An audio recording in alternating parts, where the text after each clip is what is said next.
Hi there, it's Mark, and today in Lightroom we are going to be looking at how to tidy up sky selections. Now Lightroom's great these days for masks and making selections, but it doesn't always get it right, and in previous videos, which we'll get to in a minute, I have shown you alternative ways around this. Well, this new technique I've come across involves making a selection, for example sky, subtracting from that selection, for example sky. So I've added a sky, I've taken a sky away, and then I invert what I've got left and end up with a much better selection. This picture has already got a sky selected. I will click on overlay, and if we zoom in, you'll see how my magenta color here, how it's leached into the buildings, and on the chimney there's Tugboat.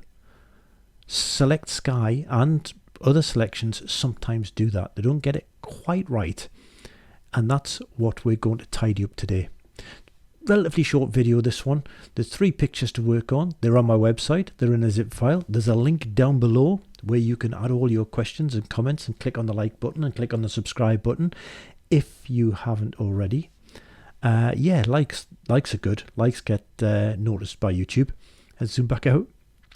So 3 pictures to get through, a little bit of editing on the way just to help fill it out a little bit, because we have got I'm in the way.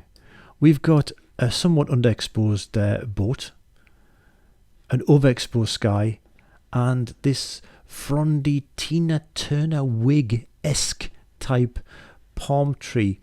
That one is there specifically to show this technique on something other than sky. That's it. 15 minutes or so to go. I'm going to play the titles while you hunt around for that subscribe button and really bash it.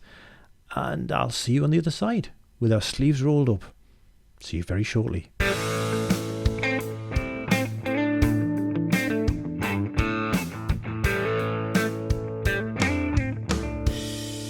So here are our 3 pictures. We'll start with the underexposed Tugboat. D for our develop module. And let us just click on auto to give this a bit of a base edit.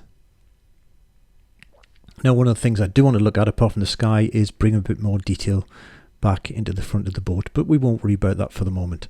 Let's select that sky. So come up here to our local adjustments and choose the AI sky selection. Now I wouldn't normally have my mask as bold as this. I have cranked up the opacity somewhat in order to demonstrate more clearly what's going on here. Let's zoom in. You can see how the selection has leached into the rooftops. It's in part of the cabin here. It's in the aerial. It's on the side of that building. So this bleed is because the sky selection is not that precise. Now there are times when this will work and you want it to do that. So I'm not going to say that we're fixing the sky as such. I'm going to say that we're looking at an alternate way to make a slightly different selection. I said in the introduction, add the mask, take the mask away and invert it. Let's do that. We've added the mask.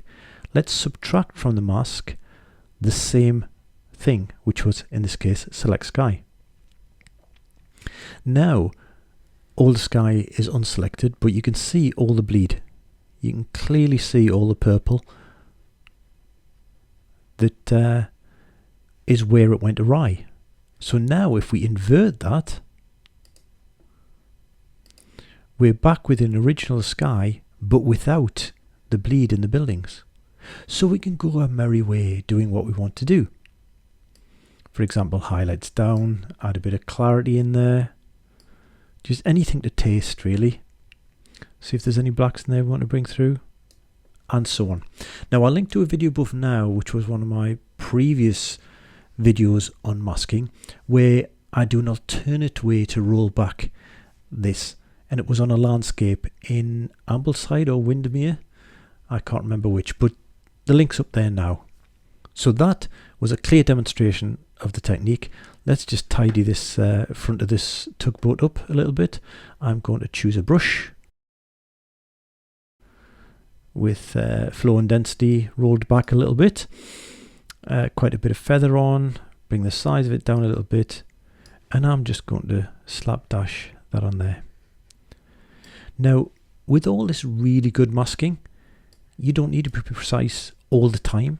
This will work because of the nature of what we're doing here, which is just lifting a little bit of shadows from that dark area. I didn't have to get a precise mask. I didn't have to carefully go around everything, albeit Lightroom will do a fairly good job of that. You just don't need to sweat it. If you looked at this picture, we can see that I've overshot the runway a little bit, but you would never know, not unless it was pointed out. So yeah, slapdash can be a way forward. There's nothing wrong with that. Okay, enough of this picture. Let's jump on to our next one, which is Dunstanburgh Castle, with my right hand arrow key. And first thing that my OCD says, Mark, that is not straight. Let's click on the crop tool, click on our spirit level, put it on the horizon of the sea, and that's better. And I always prefer more of a letterbox on my landscape, so I'm just going to pull that down like that. And maximum width. Okay, job done. Let's do the same thing with the sky. So select sky, zoom in, and we can see here how much, well, virtually all the turret of the castle there has been got. So let's zoom back out again, subtract sky, and there's our bleed once more. It's even in the sea, which is below the rocks, which is below the sky. So how it ended up there, only Adobe knows. Okay, let's invert this. And we've got a more precise selection of the sky. And just bring the highlights down. And some whites out of there, I think. I do want it to remain quite bright. And that's more or less all I'm going to do here, other than I would like to brighten up these leading lines, because that's what attracted me to this picture. It was these leading lines going up. So let's just grab a brush tool. And let's make this a bit smaller with my left hand bracket key. And just brush this in like so. Don't even have to be precise with this either. There we go. Right. That's perfectly fine for what I want to do, which is just to brighten it slightly, highlights and shadows perhaps. There we go. And put a little bit of yellow in, more appropriate to the sand. Okay, let's look at the before and after with the backslash key, before and after. And there's our edit.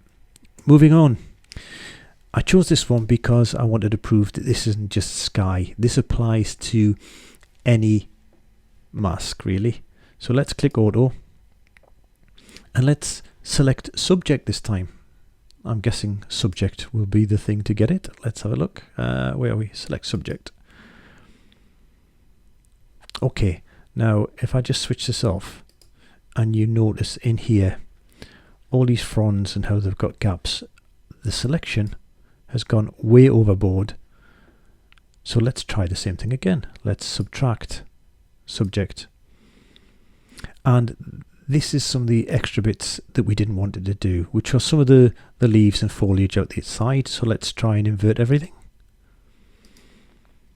And we've got a much better selection there to work on. However, if you pay attention in the middle here, we can clearly see the bits that it shouldn't have selected. This is sky coming through. So how can we address this? I wonder what sky selection would actually look like. Let's just try putting the sky selection on. Select sky.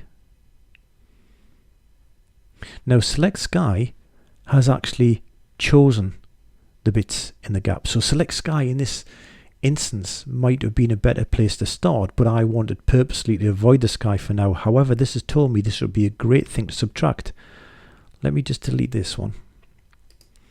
Let's go back to this mask we had here and now subtract sky.